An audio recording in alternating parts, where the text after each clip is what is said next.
मित्रों नमः संस्कृताय। मैं कृष्ण मोहन संस्कृत श्रद्धा यूट्यूब चैनल में आप सभी लोगों का स्वागत करता हूं। टीजीटी के पाठ्यक्रमानुसार संस्कृत साहित्य के कवियों का जीवन परिचय पढ़ रहे हैं, जिनमें से हम 4 कवियों का परिचय देख चुके हैं, जिसमें भारवी, अंबिका दत्त व्यास, बाण भट्ट, भवभूत, इन 4 कवियों का परिचय पढ़ चुके हैं। आज हम 5वें कवि भर्तृहरि का जीवन परिचय ट्रिक के साथ पढ़ेंगे। पिगो बसुरात माला पहने विकराल, पिगो बसुरात माला पहने विकराल, पी से पिंगला पत्नी हैं, गो से गोरखनाथ इनके गुरु हैं, बसुरात से बसुरात बौद्ध मतानुसार इनके गुरु हैं, माला पहने, माला से मालव देश के राजा, माला से मालव देश के राजा, पासे पिता हैं, भर्तृहरि के पिता जो हैं वो मालव देश के राजा हैं, विकराल, विकराल से विक्रमादित्य, विक्रमादित्य इनके भाई हैं, विक्रमादित्य इनके भाई हैं। फिर एक बार देखते हैं।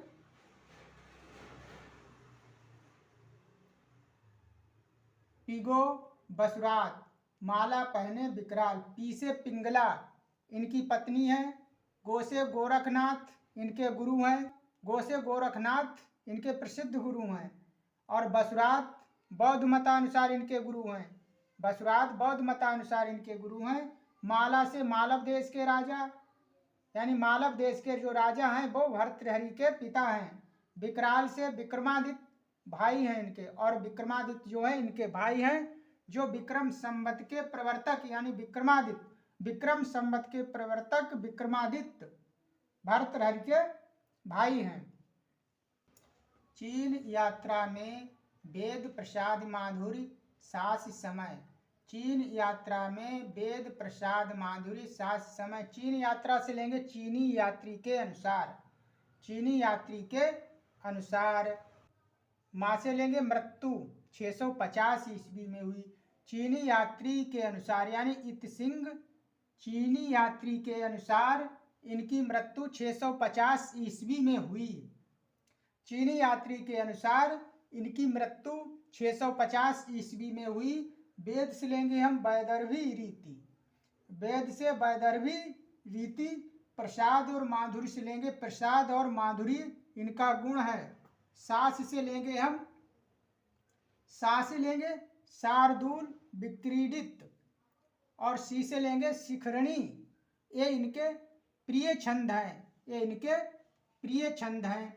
सा से लेंगे शार्दूल विक्रीडित, और सी से लेंगे शिखरणी, शिखरणी इनके प्रिय छंद हैं, प्रिय छंद हैं। और समय इनका है, समय है 57 ईसा पूर्व, ईसा पूर्व से लेंगे हम 57 ईसा पूर्व, और 575 से 650 ईस्वी, ईसा पूर्व से जब हम देखेंगे तो 57 ईसा पूर्व, और ईस्वी से देखेंगे तो 575 से 650 ईस्वी।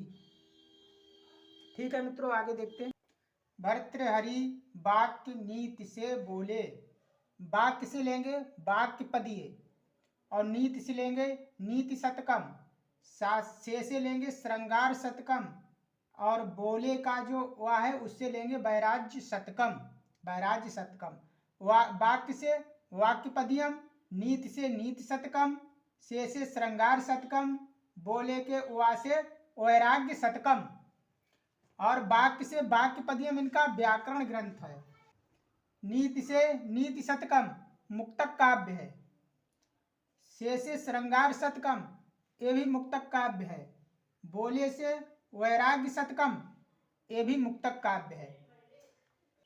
वाक्यपदीय व्याकरण ग्रंथ, नीति शतकम मुक्तक काव्य, श्रृंगार शतकम मुक्तक काव्य, वैराग्य शतकम मुक्तक काव्य, 3 इनके मुक्तक काव्य हैं और 1 व्याकरण ग्रंथ है। ठीक है मित्रों, अब हम ये देखते हैं कि इसमें श्लोकों की संख्या कितनी है।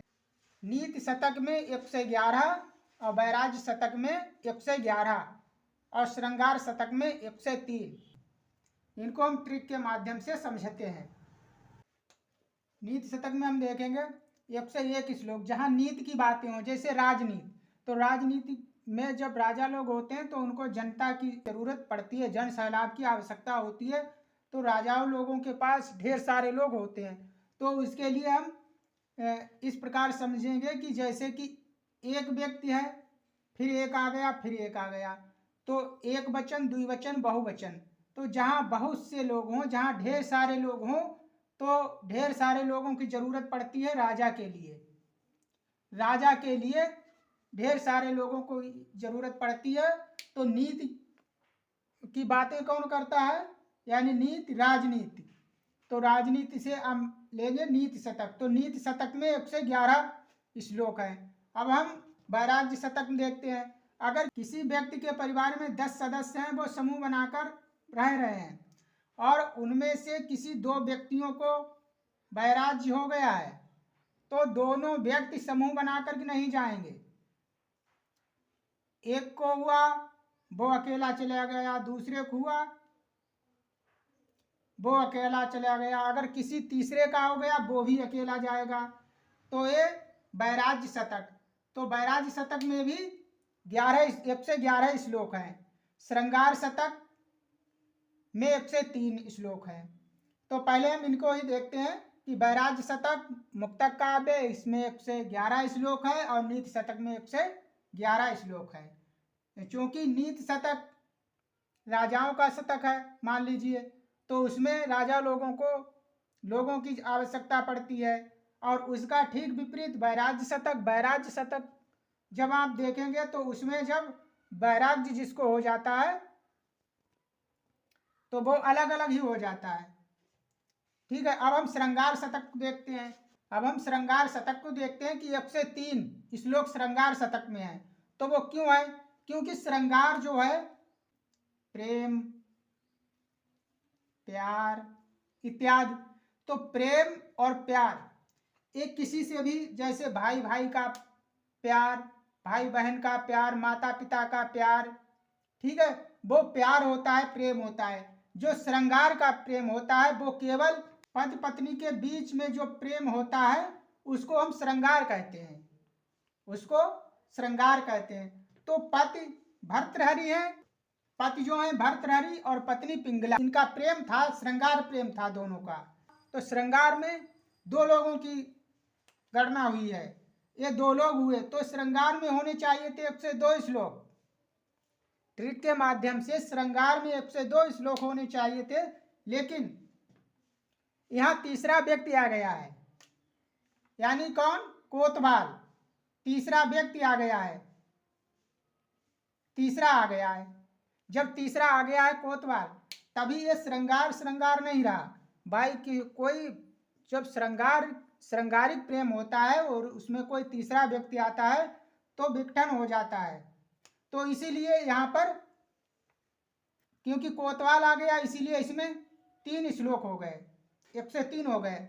इस प्रकार से श्रृंगार शतक में आप पकड़िए इसको कि श्रृंगार शतक में पति पत्नी और कोतवाल, यानी पति पत्नी कोतवाल, पिंगला भर्तृहरि कोतवाल 3 लोग हैं। तो इसीलिए श्रृंगार शतक में 103। ठीक है, भर्तृहरि वाक्य नीति से बोले, वाक्य से वाक्यपदीय व्याकरण ग्रंथ, नीति से नीति शतक का मुक्तक काव्य, से श्रृंगार शतक का मुक्तक काव्य, बोले से वैराग्य शतक का मुक्तक काव्य। अब नीति शतक चूंकि वाक्यपदीय व्याकरण ग्रंथ है, नीति शतकम मुक्तक काव्य है, श्रृंगार शतकम भी मुक्तक काव्य है, वैराग्य शतकम भी मुक्तक काव्य है। नीति शतक में 111 श्लोक, श्रृंगार शतक में 103 श्लोक और वैराग्य शतक में 111 श्लोक। ठीक है मित्रों, आज की क्लास यहीं तक रखते हैं। नमो नमः।